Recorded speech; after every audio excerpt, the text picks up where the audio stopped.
Ya, saudaraku yang terkasih dalam Tuhan Yesus Kristus, di hari ini kita akan membaca firman Tuhan yang terambil dari surat Petrus yang pertama, pada pasal yang pertama, ayat 1 hingga yang kedua. Bunyinya demikian. Salam dari Petrus, Rasul Yesus Kristus, kepada orang-orang pendatang yang tersebar di Pontus, Galatia, Kapadokia, Asia Kecil, dan Bitinia, yaitu orang-orang yang dipilih sesuai dengan rencana Allah Bapa kita, dan yang dikuduskan oleh Roh supaya taat kepada Yesus Kristus dan menerima percikan darahnya. Kiranya kasih karunia dan damai sejahtera makin melimpah atas kamu. Demikian firman Tuhan yang kita baca, 2 ayat saja dari surat Petrus yang pertama. Saudara-saudaraku yang terkasih, dari bagian ini kita ingin melihat dan menyoroti bersama-sama uh, sebuah tema yang saya berikan tema memahami status Kristen. Ya, di dalam bagian ini kita tentunya melihat begitu singkat dan uh, padat dari apa yang Rasul Petrus sampaikan kepada orang-orang Kristen yang berlatar belakang Yahudi.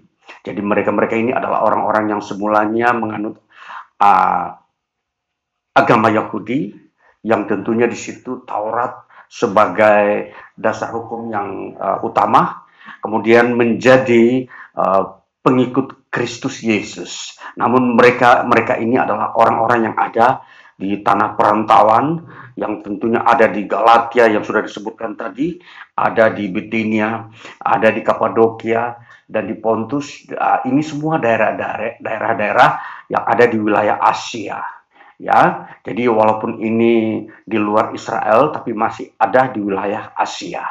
Nah, saudara-saudaraku yang terkasih, jadi kita mau memperhatikan bahwa bagaimana Rasul Petrus menegaskan status mereka di hadapan Allah ketika mereka sudah percaya kepada Yesus Kristus. Nah, di sini Rasul Petrus memberikan sebuah penjelasan dan bahkan pencerahan di dalam kehidupan mereka tentang iman yang mereka punyai, yaitu percaya kepada Yesus Kristus. Nah, jadi di sini satu sorotan yang dikembangkan atau yang diungkapkan oleh Rasul Petrus tentang bagaimana mengenal status iman Kristen. Nah, saudara, kalau kita mau melihat istilah status, itu menyangkut dengan apa yang kita sering kenal dengan istilah sekarang gelar. Ya, gelar. Kalau dalam dunia akademik, gelar itu seringkali diikuti di belakang nama seseorang atau di depan. Ya, misalkan dia seorang dokter, maka gelarnya adalah DR. Kalau dia sarjana hukum, maka di belakangnya SH. Nah, jadi nama seseorang itu akan berada atau diikuti oleh gelar bila dia telah mengikuti sebuah pendidikan akademik sampai tingkat kesarjanaannya. Nah, jadi ini gelar itu memang pantas disandang oleh mereka yang telah mengikuti atau menyelesaikan suatu program studi. Nah, ini legalnya seperti itu. Nah, jadi kalau kita melihat istilah gelar ini, tentunya ini sah dan resmi dan dapat digunakan dalam dunia profesi di mana dia akan bekerja sesuai dengan bidang ilmunya. Nah, ini yang disebut gelar. Nah, status dan gelar itu memang tidak jauh berbeda. Jadi dari gelar itu menentukan seseorang memiliki status. Artinya bahwa dia itu seorang yang disebut keahliannya, kemampuannya di bidang apa yang dia sudah pelajari. Nah, jadi disinilah Rasul Petrus mau memperlihatkan bahwa seseorang ketika sudah percaya kepada Yesus Kristus, dia pasti memiliki status atau gelar. Nah, sekarang kita mau melihat gelar yang dimiliki oleh seseorang yang telah percaya kepada Yesus Kristus. Nah, ini yang kita mau melihat sama-sama ya. Karena di sini menjadi percaya kepada Yesus Kristus bukan sesuatu yang gampangan. Melalui sebuah proses. Sama seperti seorang ketika dia mengikuti sebuah pendidikan ya akademik, dia melalui sebuah proses. Proses-proses ujian. Ya, proses belajar, kemudian ujian, lalu di situ tingkat kelulusannya, kemahirannya terhadap materi pelajaran yang dia dapatkan. Nah, itulah setelah dia dianggap lulus atau selesai menyelesaikan semua itu dengan melalui proses ujian, maka dia layak menerima gelar. Ya, itu sebuah analoginya. Nah, seseorang yang ketika dia percaya kepada Yesus Kristus pun demikian. Kita melihat ini sebuah istilah yang dipakai oleh Rasul Petrus ini ketika memang pada awal zaman di mana gereja mulai bertumbuh, di situ memang melalui proses ujian. Ya, pertama-tama memang tentunya ketika seseorang sebelum masuk ke dalam lingkungan kekristenan, dia harus belajar mengerti apa itu Kristen. Ya, dia belajar dan diajarkan bagaimana Kristen itu mempunyai pemahaman ya terhadap kehidupan manusia dan Allah. Bahkan pelajaran-pelajaran menyangkut keselamatan dan hakikat-hakikat daripada kehidupan itu sendiri. Nah, tentunya pelajaran-pelajaran ini diajarkan oleh para rasul kepada setiap orang yang berminat ingin mengerti Kristen itu. Nah, itulah sebabnya setelah melampaui pembelajaran melalui sebuah pendidikan yang diajarkan oleh para rasul, tiba saatnya mereka pun akan masuk di dalam sebuah ujian. Artinya apa? Dunia ini tentunya tidak bersesuaian dengan ajaran yang ada di dalam Injil yang diajarkan oleh para rasul. Apa yang diajarkan oleh para rasul tentunya tentang pengampunan dosa, keselamatan, kelayakan hidup di hadapan Allah. Ini materi-materi yang perlu diketahui oleh setiap orang yang akan masuk di dalam lingkungan kekristenan. Nah, setelah menguasai hal itu, ketika masuk dalam kehidupan sehari-hari akan diperhadapkan dengan situasi-situasi yang tidak sesuai dengan apa yang dipelajari. Artinya bertolak belakang. Kebenaran yang diajarkan di dalam ajaran Kristus itu perlu diterapkan. Ternyata menghadapi ujian dan tantangan di tengah-tengah lingkungan kehidupan umum yang pada dasarnya masih dikuasai oleh dosa, masih dikuasai oleh berbagai cara berpikir yang tidak benar, yang tidak sesuai dengan kehendak Allah.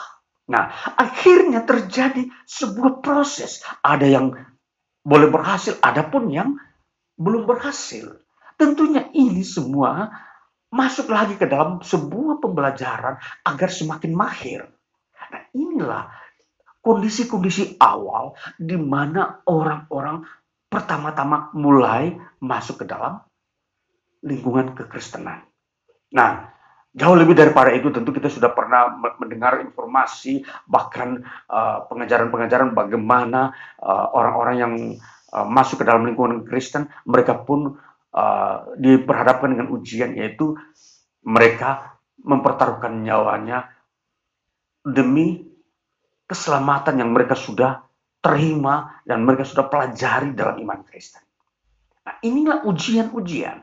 Maka orang-orang yang telah melewati masa pembelajaran dan ujian inilah mereka lah yang disebut orang yang telah layak menerima status kekristenan.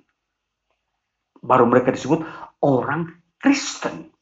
Nah, ini saudara-saudara, konsep awal daripada orang-orang yang menerima status sebagai orang Kristen.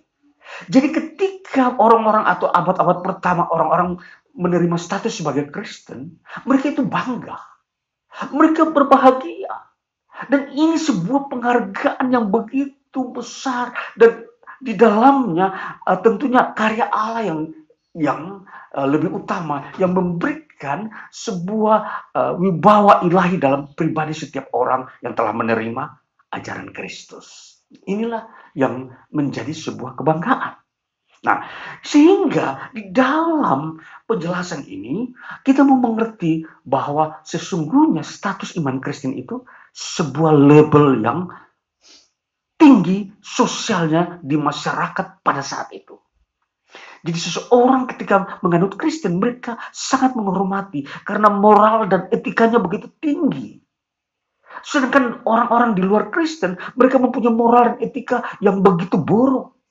Perilaku mereka yang tidak berperi kemanusiaan.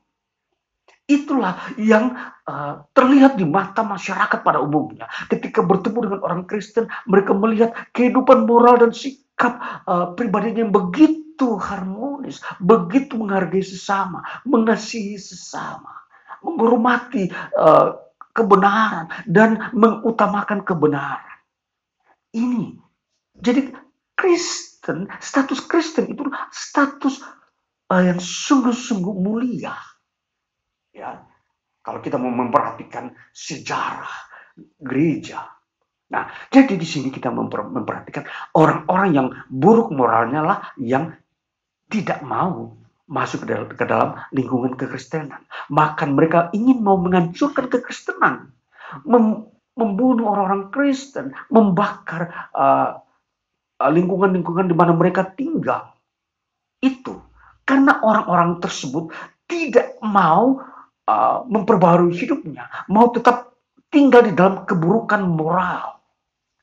Itulah menjadi sebuah pemandangan yang harus kita ketahui tentang status Kristen. Maka kalau kita mau melihat di sini bahwa status Kristen ini yang Rasul Petrus memperlihatkan, kita mau memperhatikan pertama yang kita harus perhatikan di sini ada status yang pertama yang memberikan penandaan bahwa seseorang itu sudah menjadi Kristen. Kita memperhatikan pada ayatnya yang kedua dikatakan begini, yaitu orang-orang yang dipilih sesuai dengan rencana Allah Bapa kita dan yang dikuduskan oleh Roh. Ini poin yang pertama. Status yang pertama adalah dikuduskan oleh Roh. Jadi kata pengudusan roh ini dalam bahasa Yunani hagiasmo pneumatos. Nah, hagiasmo itu adalah sebuah tindakan yang dilakukan oleh Roh Allah untuk menguduskan orang atau manusia-manusia yang berdosa tadi, yang sedang menuju kepada iman Kristen. Nah, perlakuan atau kegiatan Roh Kudus ini itu menghasilkan orang kudus. Nah, orang kudus inilah yang menjadi label, menjadi status yang dikenakan oleh orang-orang yang percaya kepada Kristus. Orang-orang yang mempunyai iman Kristen ini, mereka mendapat status disebut orang kudus. Nah, jadi ini status pertama yang dimiliki oleh orang Kristen. Jadi status ini bukanlah ditampilkan di hadapan manusia. Atau status ini tidak dipakai sebagai modal kehidupan baik politik maupun ekonomi. Tapi status kudus ini adalah status di hadapan Allah agar berkenan kepada Allah. Ini dia.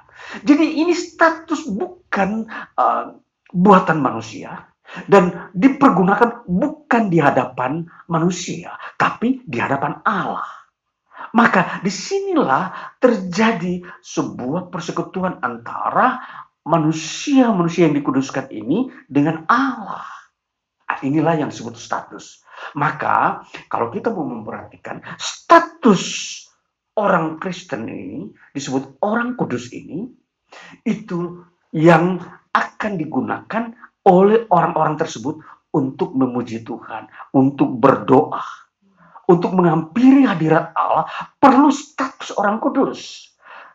Maka inilah sebabnya setiap orang perlu memiliki status orang kudus ini agar dia bisa masuk secara langsung berdoa menyembah Tuhan, menghadap hadirat Tuhan, memandang wajah Tuhan. Ini dia. Jadi kalau kita mau memperhatikan, saudaraku yang terkasih, kalau kita mau memperhatikan status ini, kita perlu memang ambil sedikit analogi atau sebuah ilustrasi di dalam kehidupan kita di dunia ini atau lingkungan kita yang paling kecil, seperti contoh saja. Sekiranya kalau di dalam rumah ini, rumah yang saya tempati ini, ya, ini status yang orang-orang yang bisa tinggal dalam rumah ini adalah keluarga ini dan anggota keluarga. Jadi tentunya saya, istri saya, dan anak-anak saya, bahkan juga mungkin cucu saya atau juga menantu saya atau mungkin saudara saya atau orang tua saya yang bisa tinggal di rumah ini. Ya, itu karena kepemilikan status yang berhubungan dengan saya. Nah, gitulah. Itu sebuah ilustrasi dan analogi saja untuk kita mengerti status. Maka orang lain yang tidak berhubungan dengan saya, yang tidak mengenal saya, dan yang tentunya statusnya tidak melekat dengan saya, tidak bisa dan tidak mungkin tinggal di dalam rumah ini. Nah, itulah berhubungan dengan status. Nah, jadi kalau kita mau memperhatikan, demikian orang kudus, sebuah status yang diberikan kepada orang Kristen. Orang Kristen yang percaya kepada Kristus, mereka diberikan status oleh Allah sebagai orang kudus. Nah, mereka inilah yang diberikan hak oleh Allah masuk ke dalam kerajaan Allah untuk menyapa Allah, memanggil nama Allah, menaikkan doa-doanya kepada Allah, dan seterusnya. Yang berhubungan dengan kerajaan Allah, yang berhubungan dengan pribadi Allah. Segala sesuatu yang ada di dalam baik pribadi Allah maupun kerajaan Allah, di situs orang kudus ini dapat merasakan dan menikmati semua itu. Karena dia kepemilikannya status orang kudus. Karena Allah itu kudus, maka orang yang layak dan berhak menghadap Allah dan masuk dalam kerajaannya adalah orang kudus. Ini logikanya daripada apa yang kita mau memahami tentang status orang Kristen. Maka sadarlah kita bahwa kita mengenakan status orang kudus. Nah, kemudian kita mau memperhatikan, tentunya kalau untuk generasi-generasi yang berikutnya ini, yang bukan generasi pertama Kristen, tentunya tidaklah sama di dalam menghadapi sebuah ujian-ujian. Ya, tentunya kita sadari bersama, ujian iman Kristen sekarang bukan lagi menyangkut taruhan nyawa atau menyangkut kesulitan-kesulitan yang dihadapi di tengah lingkungan masyarakat. Tetapi yang lebih dominan di dalam ujian-ujian iman Kristen adalah terhadap kepercayaan-kepercayaan yang palsu, penyembahan-penyembahan berhala. Inilah ujian-ujian yang lebih dominan di tengah-tengah kehidupan manusia sampai era modern ini. Nah, ini yang harus kita pahami dan harus kita hadapi. Bahwa ujian iman Kristen itu adalah terhadap pengajar sesat dan terhadap para pelaku penyebar-penyebar penyembahan berhala. Nah, jadi kalau kita lolos, kita tidak mengikuti semua ajaran-ajaran sesat ini, maka kita termasuk orang yang telah melewati ujian. Maka kita pun dilayakkan menerima status orang Kristen ini, yaitu orang kudus. Ini. Jadi memang sepanjang sejarah zaman, memang ujian itu selalu ada. Dan yang uh, dominasi ujian ini kita akan melihat sudah ada di dalam Alkitab juga mengajarkan bahwa para pengajar-pengajar sesat, para penyembah-penyembah berhala dan tukang-tukang sihir, mereka itulah adalah orang-orang yang tidak mau bersekutu dengan Kristus. Dan mereka inilah yang akan menghancurkan atau menjadi penguji terhadap orang-orang yang mau menganut iman Kristen. Nah, jadi tentunya saudara-saudara, di sini kita akan melihat kualitas iman kita. Dan setelah kita sadari bahwa kita telah melewati semua ujian itu, maka kita begitu bangga mengenakan status kita sebagai orang kudus. Ini kebanggaan. Jadi kita sendiri akan mengukur diri kita bahwa kita ini telah melewati semua tipuan-tipuan dunia ini dan tipuan iblis dan segala macam penyamaran-penyamaran iblis di dalam kehidupan manusia yang mau menyesatkan banyak orang. Nah, kalau kita tetap bertahan dalam iman Kristen sampai hari ini, maka saudara harus meyakinkan diri saudara bahwa saudara layak menerima status orang kudus ini. Karena telah melewati banyak ujian. Tanpa disadari saudara, saudara berada di lingkungan manapun. Anda berada di kantor, di desa, di kota. Begitu banyak ajaran-ajaran sesat yang dibawa oleh iblis dan berbagai-bagai budaya dan pengetahuan yang bersatu dengan ajaran-ajaran sesat tersebut. Betapa kita telah melewati itu. Karena pengajaran sesat itu tidak berdiri sendiri. Dia membangun lingkungannya sendiri. Dia menyusup di dalam lingkungan-lingkungan ilmu pengetahuan. Dia menyusup di dalam budaya. Dia menyusup masuk di dalam kepercayaan-kepercayaan yang dianggap oleh manusia itu bahwa itu benar. Ini susupan-susupan ini yang kadangkala tidak disadari secara rasio akal manusia bahwa itu adalah ajaran sesat. Nah, jadi kalau kita menyadari sampai hari ini, kita telah mengenal banyak ilmu pengetahuan. Dan ini eranya ilmu pengetahuan yang begitu membudaya di dalam hidup manusia. Maka tentunya tidak asing bagi kita bahwa ilmu pengetahuan itu semua orang sudah mengenalnya.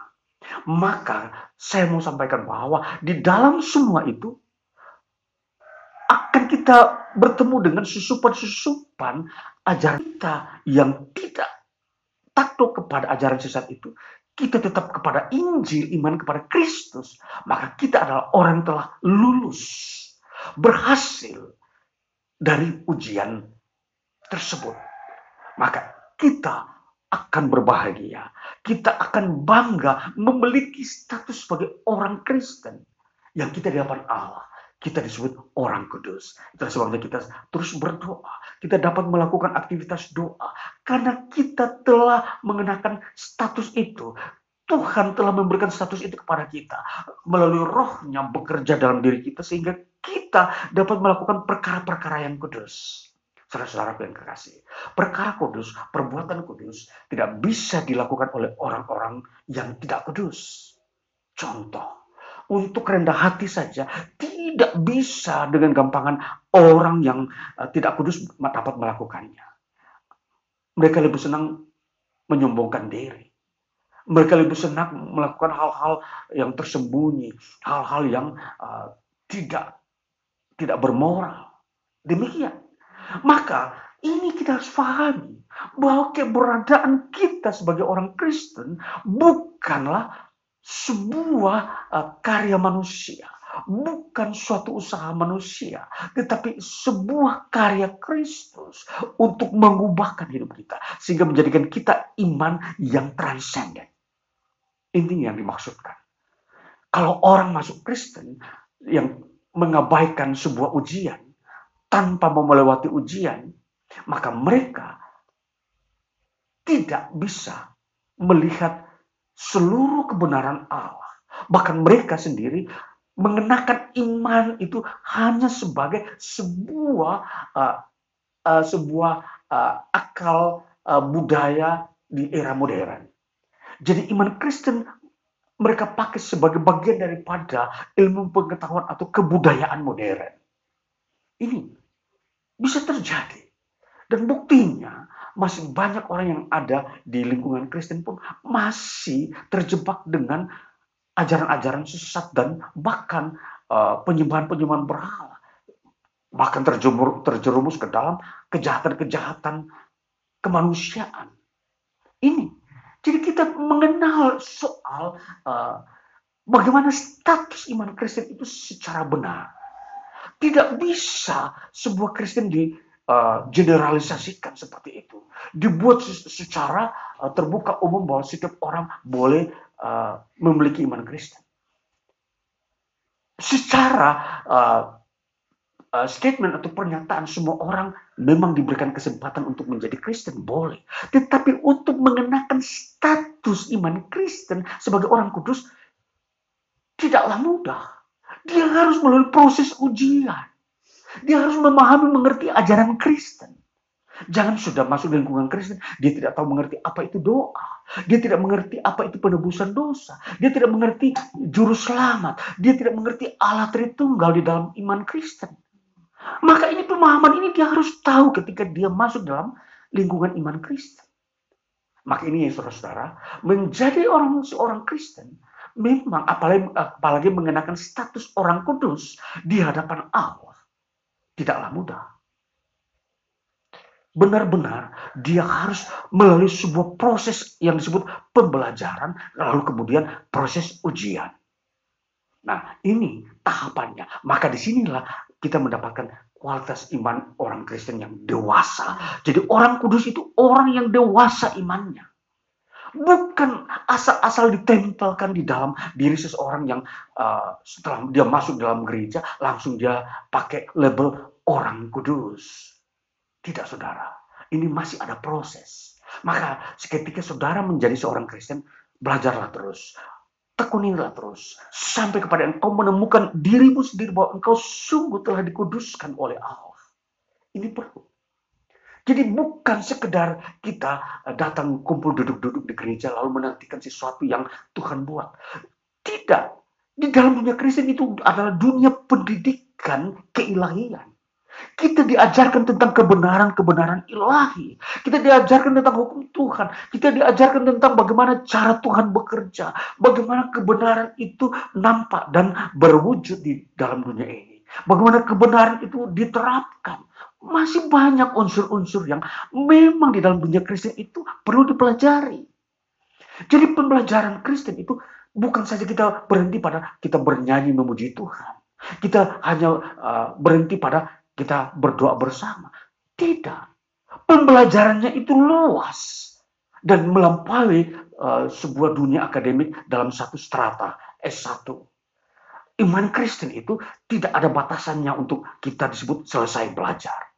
Karena di situ ruang lingkup itu begitu luas. Menyangkut kebenaran-kebenaran Tuhan yang memiliki dimensi-dimensi yang berganda-ganda. Sebentar kita mempelajari dimensi kebenaran di dunia. Sebentar lagi untuk kekekalan. Bagaimana untuk dunia yang baru.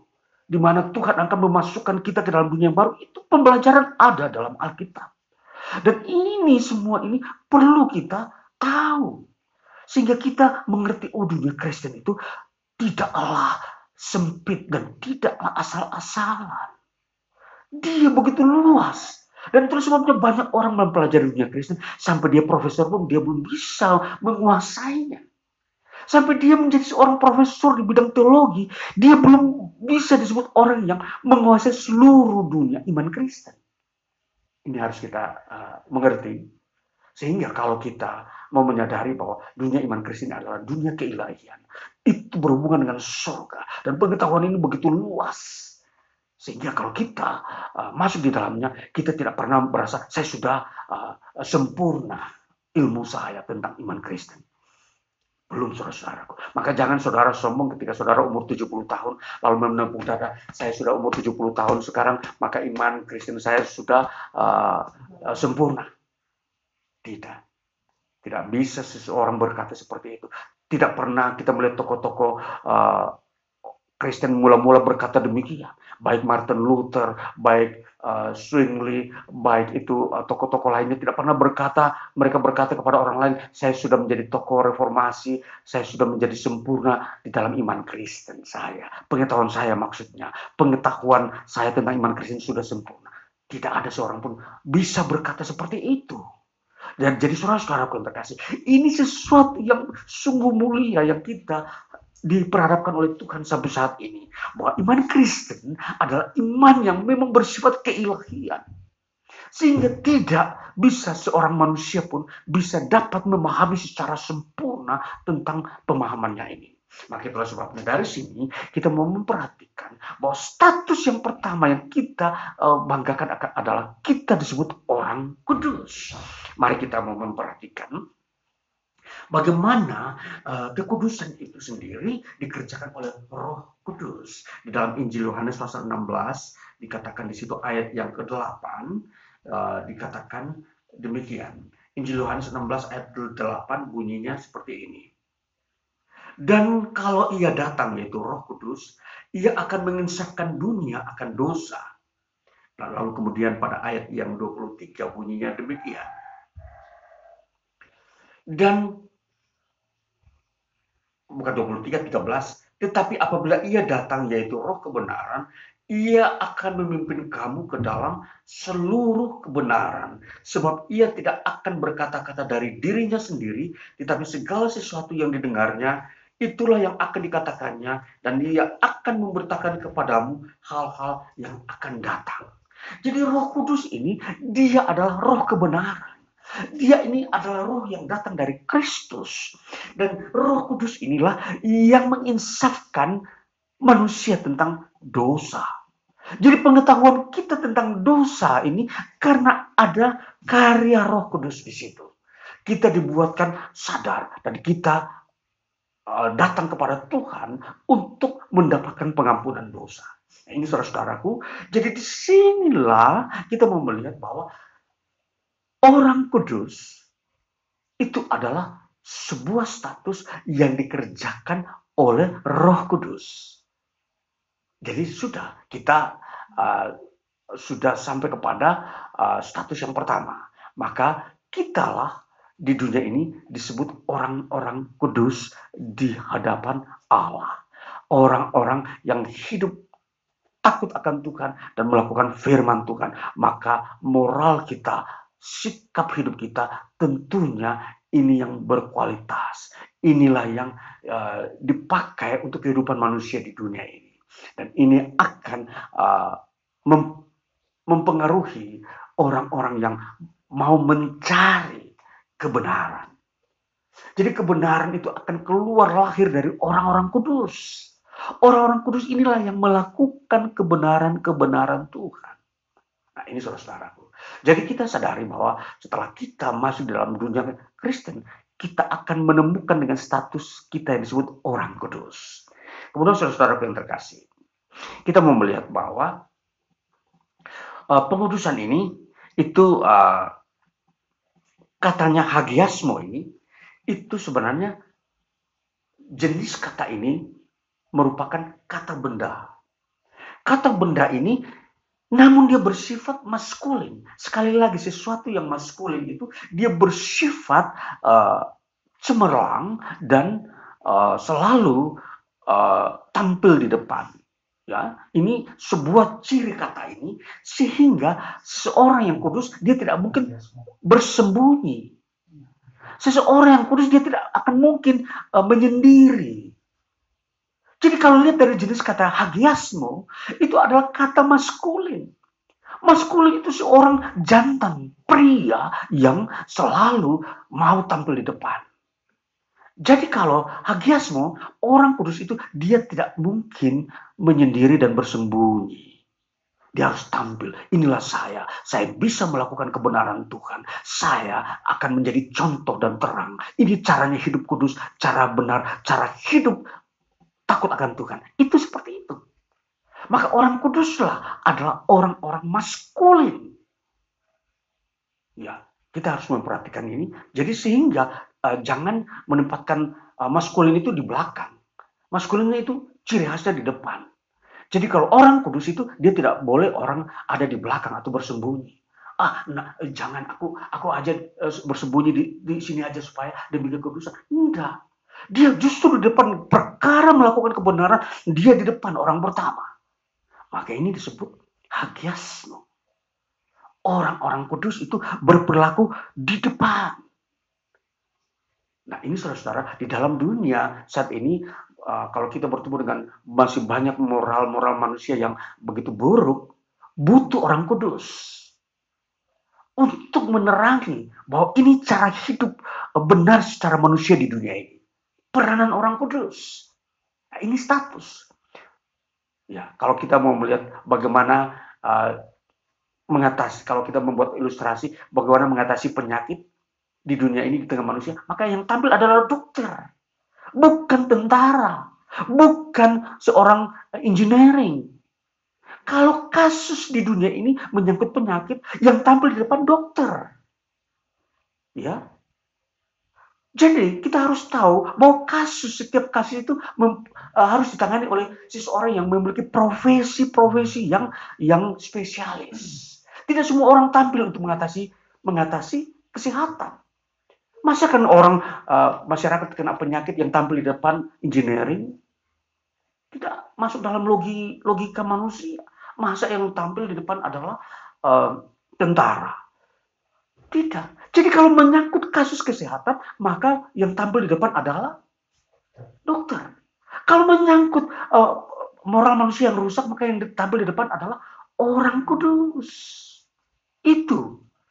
Jadi ini kita melihat spesialisasi seperti ini yang harus tahu. Sehingga kita tahu, oh ya, kalau era ini adalah era moral yang rusak, maka orang kudus harus tampil. Jangan diam di belakang. Harus tampil. Ini bagaimana cara melakukan moral yang tepat. Ini. Jadi saudara-saudaraku, kita memahami ini status ini sebagai sebuah pemahaman untuk kita menjalankan kehidupan kita. Kita kalau mengenakan sebagai seorang Kristen, kita harus di depan di dalam hal memperlihatkan kehidupan kebenaran. Tunduk kepada hukum, takut kepada Tuhan. Ini hal-hal yang harus ditampilkan. Menghormati, mengasihi sesama manusia. Ini yang harus ditampilkan. Karena ini profesinya orang Kristen. Ya, ini saudara-saudara kita mengerti. Jadi, kalau untuk melihat status ini, maka kita harus fasih dan sudah kuasai. Sesungguhnya saya masuk dunia Kristen ini tidak keliru. Saya dengan tujuan untuk menjadi orang kudus. Bukan menjadi orang kaya. Ini utama. Jadi, masuk dunia Kristen bukanlah dunia ekonomi. Tapi dunia keilahian. Jadi, jangan salah kaprah. Mencari, walaupun di dalam kekristenan Tuhan menjadikan kekayaan, tapi itu bukan unsur utama. Yang diutamakan adalah bagaimana kekudusan itu, kebenaran itu dimengerti. Bagaimana kehendak Tuhan itu betul-betul terang menderang ketika saudara masuk di dalam lingkungan iman Kristen. Seperti itu. Sehingga kita tidak main-main dengan lingkungan Kristen. Kita tidak anggap sebagai sebuah tempat rekreasi. Ya, jadi ini benar-benar harus difahami sehingga kita betul-betul masuk ke dalam lingkungan di mana Kristen itu sendiri. Bagian yang kedua, kita mau melihat status yang kedua ialah kita disebut sebagai orang-orang yang disebut menerima percikan darah. Percikan darah inilah yang di dalam ayat yang kita sudah lihat bahwa ini percikan darah ini penting. Bahwa di sini kita adalah orang-orang yang telah menerima status pengampunan dosa. Maka dikatakan di sini supaya taat kepada Yesus Kristus dan menerima percikan darahnya.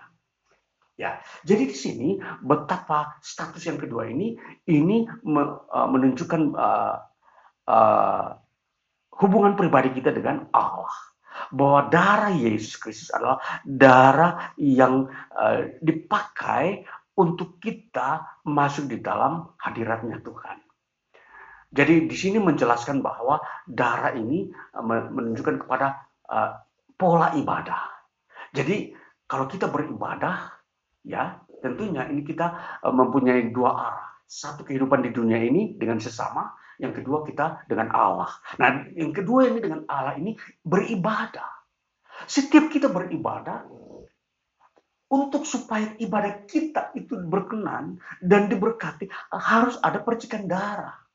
Nah, percikan darah ini yaitu Yesus yang mati di kayu salib, itulah yang menjadi simbol tentang percikan darah. Yesus mati di kayu salib, di situ mengeluarkan darah. Dan darah inilah berdasarkan perjanjian di dalam kitab Imamat pasal yang keempat, itu dipakai sebagai pengampunan dosa. Imamat pasal yang keempat dikatakan di situ, kita baca, saya membacakan bahwa Imamat pasal 4 menjelaskan tentang bagaimana peranan darah ketika orang Israel ketika ada dalam ketentuan Taurat itu berkenan kepada Allah. Imamat pasal 4 pada ayatnya yang ke-1 hingga yang ke-6 bunyinya demikian. Tuhan berfirman kepada Musa, katakanlah kepada orang Israel, apabila seseorang tidak dengan sengaja berbuat dosa dalam sesuatu hal yang dilarang Tuhan, dan ia memang melakukan salah satu daripadanya, maka jikalau yang berbuat dosa itu imam yang diurapi sehingga bangsanya turut bersalah, haruslah ia mempersembahkan kepada Tuhan karena dosa yang telah diperbuatnya itu seekor lembu jantan muda yang tidak bercela sebagai korban penghapus dosa. Ia harus membawa lembu itu ke pintu kemah pertemuan ke hadapan Tuhan. Lalu ia harus meletakkan tangannya ke atas kepala lembu itu dan menyembelih lembu itu di hadapan Tuhan. Imam yang diurapi itu harus mengambil sebagian dari darah lembu itu lalu membawanya ke dalam kemah pertemuan. Imam harus mencelupkan jarinya ke dalam darah itu dan memercikkan sedikit dari darah itu 7 kali di hadapan Tuhan, di depan tabir penyekat tempat kudus. Nah, jadi darah dipercikan itu fungsinya untuk menguduskan dosa orang yang berbuat dosa. Nah, jadi saudara-saudara tuh, jadi ketika kita beribadah di dalam Yesus Kristus, itu secara otomatis dosa kita diampuni. Jadi di sini pelayanan pengampunan dosa terjadi ketika kita beribadah. Jadi kalau kita memahami iman Kristen, kapan kita mengalami pengampunan dosa? Ketika kita beribadah menyembah Yesus Kristus. Itulah momennya kita mendapatkan pengampunan dosa. Bukan di tempat lain. Kita mendapat pengampunan dosa tidak bisa di tempat lain. Jadi ketentuan Alkitab sudah menentukan bahwa untuk mendapatkan pengampunan dosa ada di dalam rumah Tuhan saat kita beribadah. Kita menyembah Tuhan, memuji Yesus Kristus Tuhan kita. Disitulah momennya kita mendapatkan pengampunan dosa. Nah, inilah yang disebut status kita. Jadi kita mendapatkan pengampunan dosa. Jadi status inilah yang dipakai secara personal, pribadi seseorang dengan Allah. Jadi status ini dimiliki oleh setiap orang secara pribadi. Jadi kalau kita katakanlah setiap orang boleh datang kepada Tuhan berdoa secara pribadi. Jadi dalam rumah Tuhan bisa saja kamarnya kita, rumah kita berdoa, Tuhan, kami meminta sesuatu, baik berkat pekerjaan, kesembuhan, apa saja. Bahkan hidup kita perlu diperbaharui, ditingkatkan. Di situ bisa terjadi, karena di dalam doa itu mempunyai multifungsi. Satu, untuk mendapatkan pengampunan dosa. Dua, untuk menerima berkat. Jadi inilah kita masuk di dalam sebuah status ini. Status iman Kristen seperti ini. Jadi kita perlu mengerti ini. Sehingga ketika kita menjalani hidup ini, kita jangan segan-segan untuk berdoa. Karena itu statusnya kita. Berdoa atau beribadah kepada Allah. Jadi kalau di hadapan manusia kita statusnya orang kudus. Untuk hidup dalam kebenaran di dunia ini. Yang kedua kita beribadah, berdoa. Itu status. Nah, jadi ini saudara-saudara kita di dalam memahami apa yang Rasul Petrus sampaikan bahwa status ini penting dimengerti oleh setiap orang percaya. Sehingga dia tetap menjalankan ini di dunia hidup ini, di dunia ini untuk melihat kehidupannya yang diberkati, berkenan kepada Tuhan. Jadi tidak ada tempat lain kita bisa menemukan status seperti ini, berkenan kepada Allah, hanya di dalam Yesus Kristus. Mari kita membangun hidup kita berdasarkan status ini, percaya, kita melakukan doa, ibadah, itulah status yang kita harus kerjakan. Karena status iman Kristen itu adalah beribadah kepada Yesus Kristus, bukan kepada yang lain. Itu status. Jadi berdasarkan status inilah kita melakukannya. Jadi tidak mungkinlah seorang dokter melakukan pekerjaannya sebagai seorang engineering. Jadi berdasarkan status dia akan bekerja. Maka status iman Kristen adalah beribadah kepada Kristus Yesus. Itu status. Jadi ini saudara-saudara melakukan ibadah kepada Yesus Kristus itu berdasarkan kesadaran bahwa saudara sudah mengerti status saudara. Jadi kalau firman Tuhan saudara baca itu karena memang status saudara seorang Kristen, maka saudara membaca Alkitab. Ya kan? Untuk melakukannya. Demikian. Jadi semua ini berhubungan erat, tidak ada sesuatu yang lepas begitu saja. Jadi alasan saudara membaca Alkitab karena saya statusnya seorang Kristen.